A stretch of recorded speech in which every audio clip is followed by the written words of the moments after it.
All right. Hello, and welcome to this episode where we're going to talk about learning to see OCD as a sleazy salesman. So, for those of you that don't know me, my name is Matt Cotty, and I'm a licensed clinical social worker and the founder of Restored Minds and the creator of the AAA response. So, real quick before we dive in, would really appreciate your support for the show and just helping us out by liking and subscribing, as well as leaving a comment or review on iTunes. It just helps with the algorithm and helps us get the show out to more people that need it. And so let's go ahead and start the episode off by kind of just talking about what I mean by a sleazy salesman. So when we're talking about a sleazy salesman, again, sales is not bad, right? I don't ever want to like come off on the idea of thinking that sales is bad. It's not. When you're selling a product that you believe in and that works, sales is a great thing because you're convincing someone to ultimately make an investment to help themselves by investing in a product that will serve them. Nothing wrong with that in any way. But where sales become sleazy is when the person knows that they're selling you a false bill of goods with the intention of getting your money and not providing an equal exchange in return. Okay, so that's how we would define that. And so let's go ahead and there's the whole the whole idea of a charlatan or a snake oil salesman, right? It's like they'll proclaim that their product does this, this, and this, and this, and it doesn't, and they'll gladly take your money, and obviously that's where it becomes a real issue. And many of us have encountered things like this. I mean, just this past month, I think I've been called by, quote unquote, the government, right, and told that I need to send them money, by just some random recording, right? Or that my social security card has been stolen, or that my, like these false promises with the intention of trying to get my money. And so let's start off there. Is like the sole purpose of a sleazy salesman. They have one goal in mind, and that's to get your money. Okay. Can we agree on that? Yeah.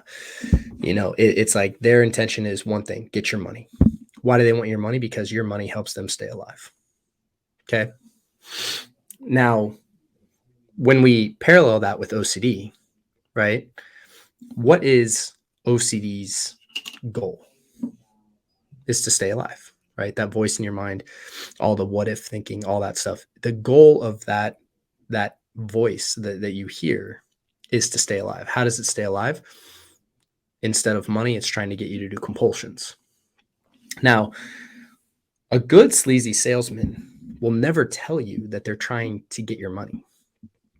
In the same way, OCD is never going to tell you that it wants you to do a compulsion.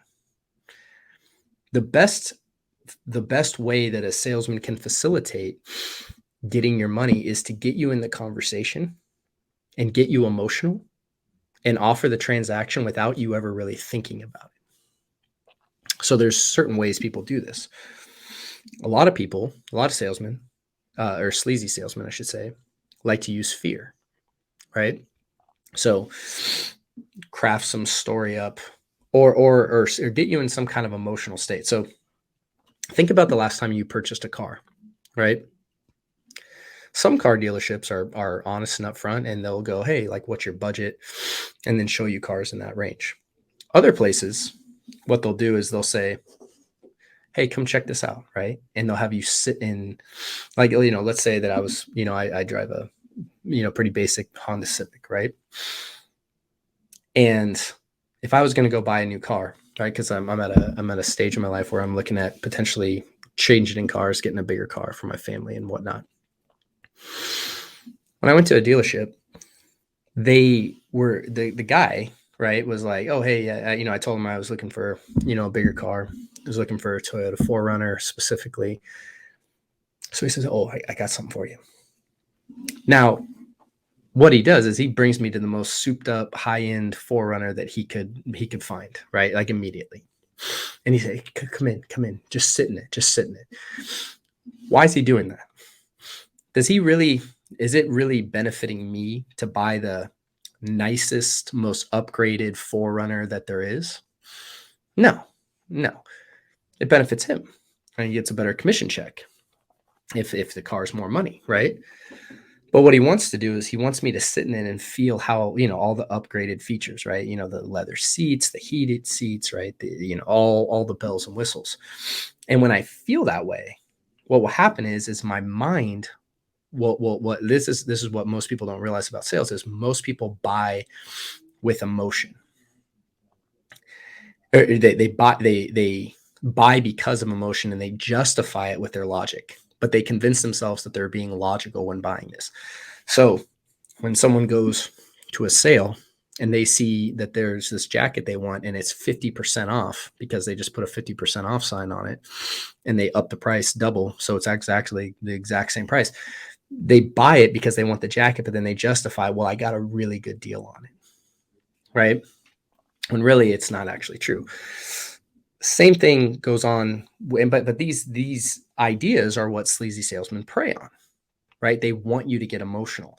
So they might make you feel really good, or they might make you feel bad. Hey, this is the only one we have left, and we don't think we're going to get one for, at least 6 months.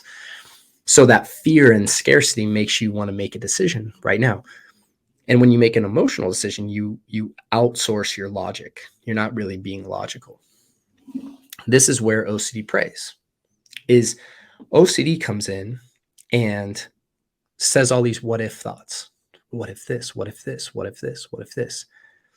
The goal of the what if thought is to get you emotional so that then you do a compulsion without realizing it. Oftentimes those mental compulsions. Because again, the same way with the salesman does not want you to think about giving them money. They don't even want to talk price. They just want to get you in that emotional state, right? And then when it's time, very quickly, very subtly talk about money. But it's like the last thing they ever want to focus on.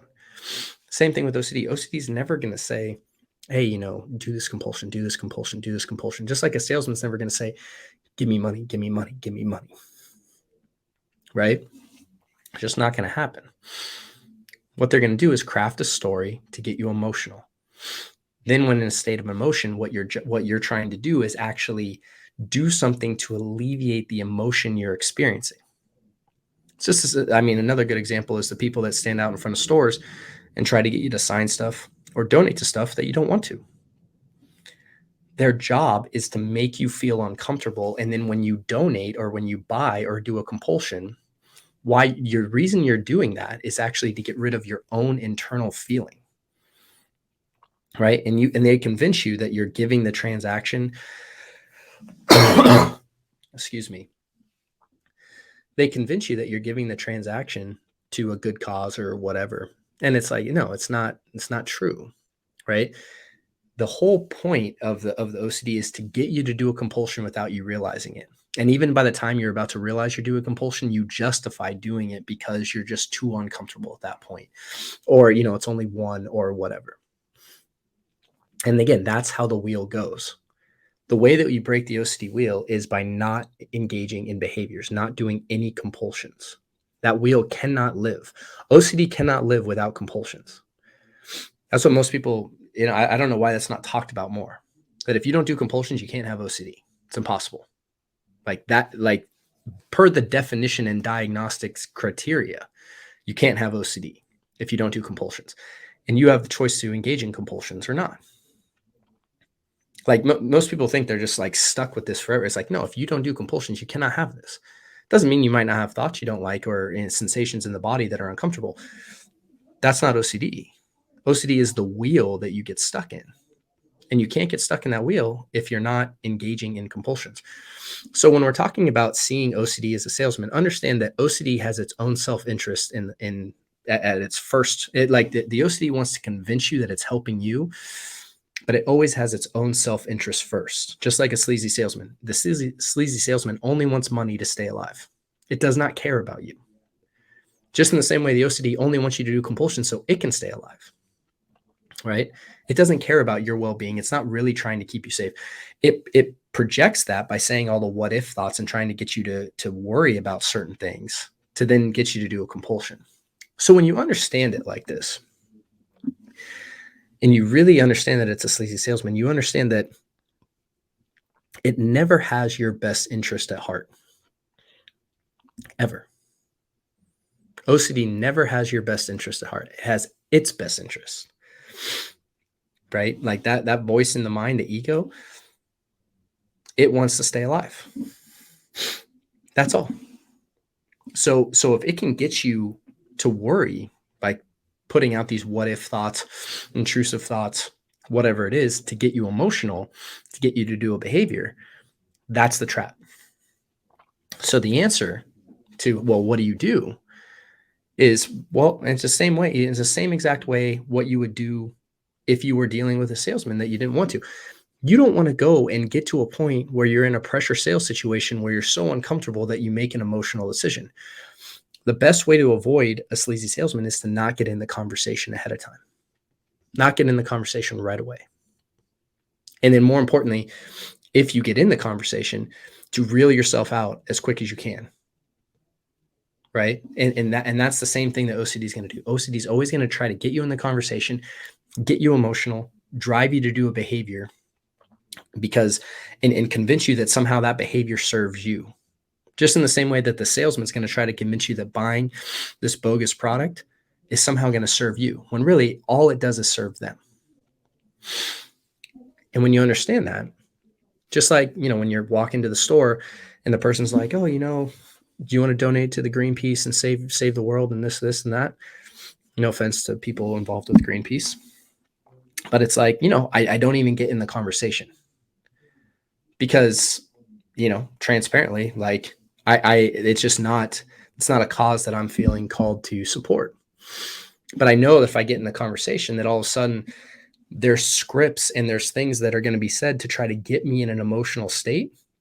So if I'm in an emotional state, then I'm going to do what that person wants me to do.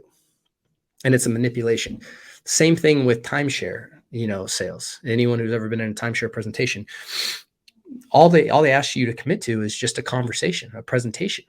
And then from there, it's high pressure.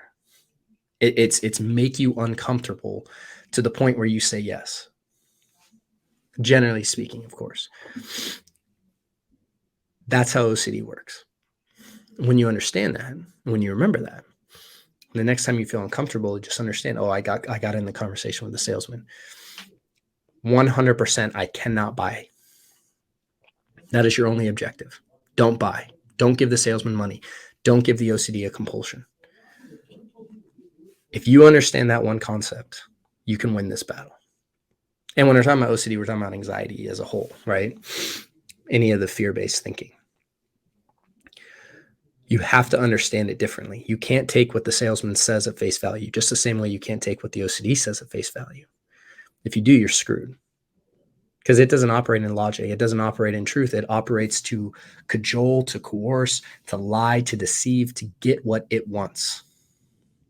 It will say whatever it needs to get what it wants. Just like the Wolf of Wall Street kind of stuff where the person's just lying through their teeth to take people's money. Yeah, there's people that operate in the world like that, unfortunately. Your job is to be aware when that's happening and to not be a victim of it, to not fall prey to it. So number one, you commit to never giving them your money. As awkward and as weird and as terrible you may feel inside, good, that's fine. That's just a feeling. You still don't have to do it. Number two, the best way to do that, though, is to never get in the conversation ahead of time. And that's why, we teach the AAA response at Restored Minds. That's why I'm such a promoter of it. That's why I believe in it so much. In fact, the book has actually just been finalized. And so we're going to be getting it up on the site probably in the next 2 weeks or so. So you should definitely check that out because it's a great way to get introduced to this process. And then we also have our ways that we help guide you implementing that in your life with our Taking Back Control program, where we go in depth in it for 12 weeks and talk about beliefs and all that other stuff. So, but I wanted to share this concept today because I was talking about it on a group call with the community the other day, and it was this concept was received well because how you understand this problem is going to determine what you do. And what you do is going to determine your results. If you understand, if you think that what the OCD is saying and taking it at face value and taking it as factual, if you think what the salesman's saying is factual and you're never even considering the idea you could be being deceived right now, you're going to fall prey to this. When your mind starts talking, you have to assume dishonesty. You have to assume it's wrong. You have to assume it's OCD right away. Because if you don't, you're going to bite. You're going to get in the conversation. The deeper you go in the conversation, the more likely you are to buy.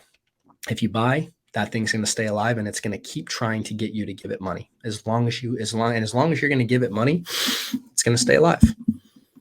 Some of you, the reason the OCD has been going as long as it has is simply because you keep buying. I mean, think about it from a sleazy salesman's perspective. If they don't care about being honest and they don't care about you, they'll take your money every day of the week and not care what it does to you. That's what you're up against. That's how serious this is. And if you see it like that, then you can start implementing the discipline of making sure you don't get taken advantage of. And then you got to understand, though, you can starve the salesman to death. That's the good news. You don't buy, salesman doesn't get money, salesman can't eat. You don't give OCD compulsions, OCD can't live. That circle, that wheel dissolves. That's the important thing that I want you to understand. It's so important that you understand that.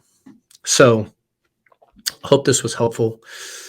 Again, I have some resources down in the notes to get you started. We have a 2-day workshop, and like I said, the book's going to be coming out. Sorry, I'm getting over a cold a bit. So yeah, my voice is a little off today. But hope this was helpful, and really excited to be getting that book out. It's been something we've been working on for a while, so pretty pumped about it. And I'll let you guys know when it's officially up in an episode as well. So with that said, hope you guys have a great week as always. And then we're going to be starting some new series here.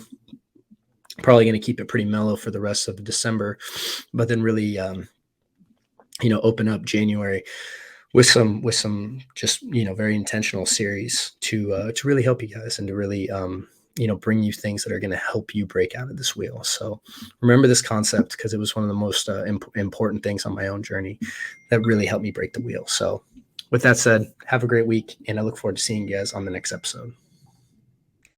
Thank you so much for watching that video. And so if you're struggling with OCD and anxiety, I just wanted to let you know that we have a free training for you over at Restored Minds, where you can start learning how to use our AAA response to really break out of that loop and ultimately take back control of your life. And all you need to do to access is just click the little link below, and you'll be taken to a page where you can register today. Thank you so much.